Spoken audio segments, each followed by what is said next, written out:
Kung makita ninyo dun sa yung dinaanan natin tent city, pinapalitan na natin yung tent at inalagay na natin yung mas maganda, mas matibay na housing para sa ating tinatawag na modular shelter na ating bagong binibigay pagka nagkakaganito.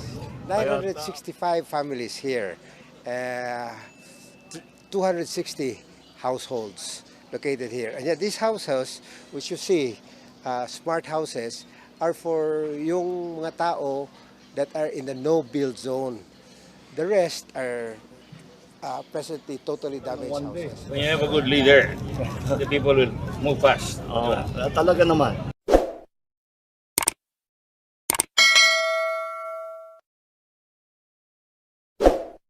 Maayong buntag. Good morning sa inyo lahat. We are back here. Binalikan namin yung hospital, itong pangalawang tent, itong isang tent city at saka isa pa to. Para inspeksyonin kung na-deliver na natin yung mga pangangailangan ng mga naging biktima na displaced, yung mga nawalan ng tahanan nung nakaraang lindol. Kaya kami nandito at maganda naman makita na malaki ang progreso. Malaking itinulong ng Red Cross. Kaya nandito yung ating chairman, the former Senator Dick Gordon. At kung makita ninyo, maraming tent dito galing talaga sa Red Cross, pati yung mga relief goods nang galing sa Red Cross. Ang bilis. After one day, nandito na si chairman eh. Kaya naunahon ko lang ng one day. When you have a good leader, the people will move fast. Talaga naman. So, I'm happy to report na meron na talaga lahat na nasiraan ng bahay ay meron ng tinitirahan kahit na tent lang muna. Kung makita ninyo dun sa yung dinaanan natin tent city, pinapalitan na natin yung tent at inalagay na natin yung mas maganda, mas matibay na housing para sa ating tinatawag na modular shelter na ating bagong binibigay pagka nagkakaganito. Kaya ako ay nagpapasalamat sa lahat ng ating mga first responder, lahat ng ating mga volunteer, pati na yung mga agencies of government at maganda naman ang naging response. Siguro hindi naman tayo mapapahiya sa tao na sabi natin basta't may pangangailangan ay nandyan ang pamahalaan. Kaya hindi pa naman kagaya ng nasabi ko nung last time ako nandito, hindi ito naman minsanan lang, patuloy pa ito kung ano pa ang pangangailangan.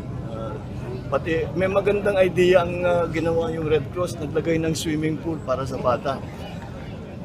Parang maliit lang na bagay, pero hindi dahil ang mga bata kahit papano talagang nayanig ang isip nila dahil sa lindol, tapos nawalan ng bahay, tapos lumipat dito. At least nakita mo, tumatawa na naman, nagsisigaw. Malaking bagay yan para sa mental health ng ating mga kabataan. And you can tell that Red Cross talaga sanay na sanay sa ganitong klaseng trabaho. At iniisip pa lang namin, nagawa na nila. Kaya maraming salamat sa Red Cross, maraming salamat Chairman Dick. So, ganun ang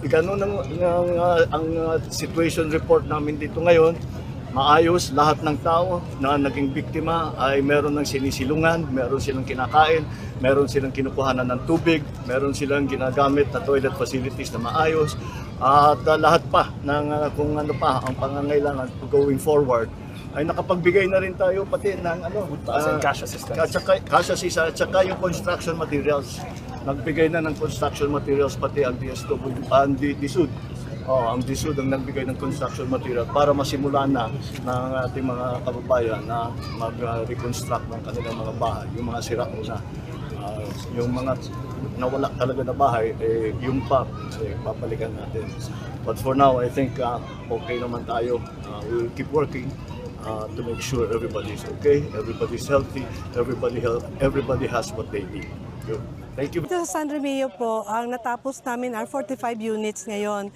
Pero may dadagdag pa kami yata na 14, hindi pa na nakarating, no? So for now, 45. Kahapon po na turnover namin 20. Hopefully today, ma-turnover namin yung remaining 25. 59. Pero sa ngayon, ang kompleto namin is 45. Parating pa lang yung supply ng iba. 18 square meters po ito ang floor area, 3 by 6 meters wide. Temporary relocation nila until such time na may permanent relocation. Ang next namin na site is Danbantayan. Naka-download kami doon ng initial na 21 units. So we are about to start there. Prepare na ang mga ground, no? And then magtatayo na rin doon. And then the other one is Bugo. Bayanihan Village ang tawag dito kasi ambag-ambag ito ng maraming ahensya ng gobyerno, even the private sector. So makikita natin doon sa billboard namin ang mga logo ng lahat ng cooperating agencies. OCD is the major coordinating body sa lahat na nangyayari na to. DPWH prepared the ground, no? Silang ng ground. Kami sa DSUD kami naglagay ng bahay. And then, Dole, no? Hindi siya nakasali ang Dole, na-print na kasi, pero malaking tulong po kasi sila nag-provide ng Dole Tupad na mga workers. The Armed Forces of the Philippines po, sila tumulong sa amin mag-unload, mag-load, mag-construct, no? Tumulong sila, naging additional contingent sila sa kulang na tao para matapos ito. So we had the Navy, the Air Force, the Army. We also have help from the Bureau of Fire, the police, marami pong tumulong. And of course, the SWD is the camp manager. Maraming tumulong po. Private sector po, yung mga kliyente ng DSUD. Nagbigay rin sila ng may 5 portalets dyan coming from SHEDA or Subdivision and Housing Developers Association, Central Visayas. Private po yan. Then may mga na-mock up tayo na bahay, nagbigay din sila ng materials, no? Nagtumulong din sa pag-transport ng mga private sector po, tumulong sa amin. Ito po, tulong ng gobyerno sa mga nasalanta. Hindi tayo happy na may mga sakuna, pero we are happy to be of service, no? Actually, sa DSUD, first time po ito na itong binigay naming tulong, ang modular houses. Dati, ibang tulong na binibigay namin, we are not into quick response. Ngayon lang po, very first time ito in the whole country na Cebu. Ito na ngayon, makita natin yung modular units. And gagawin po din ito ng DSUD at other cooperating agencies sa Davao, kasunod po. There's 965 families here, 260 households located here. And yet these houses, which you see, smart houses, are for yung mga tao that are in the no-build zone. The rest are presently totally damaged houses. So right now, DSOD, together with DPWH, and thanks to the President Ferdinand Marcos, for giving us these houses. We're building, as of now, 67 houses to relocate the people that are in our no-build zones dito sa San Romeo. We're very grateful, no, for the visit of the President because every time the President goes around, he really gathers all the resources of the national government. I was also the mayor during Yolanda, and it took us weeks before we could get electricity, water into place. Now, in a matter of days, we were able to come up with the water, electricity, it's already in place. This is also with the help of the President. No? And so, I firmly believe that we will be able to surpass and survive this big problem. Hopefully sooner than later, but I'm confident that we'll be able to survive, and not only that, it will take us a shorter period of time because during Yolanda, it took us 6 years before we were able to recover. Now I hope and pray that we can do it in 3. It only took us 3-4 days before the current was able to come back. Problem lang is many of the business establishments, many of the houses, they had to check whether pwede na ba tap to electricity. They got a different source, but they were able to get current into place right away. Thank you to the National Electrification Authority and thank you to the President. Bakwit talaga pamilya, kiri buong pamilya. Para for safety, iniwan namin yung mga bahay namin.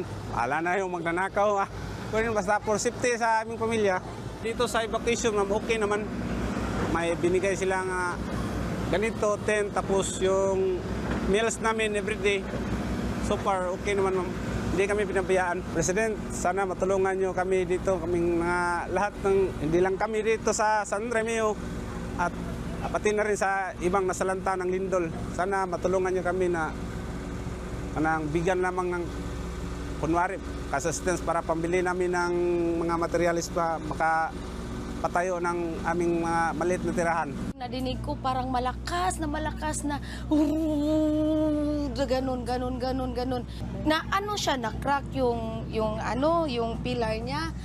Pag gano'n na akin naman po yun, natulungan naman po kami na gano'n, yung access, yung care. May naman kami na-receive ganung tulong sa mga kasamahan naming mga pastor. Saka na tulungan niya kami sa tubig.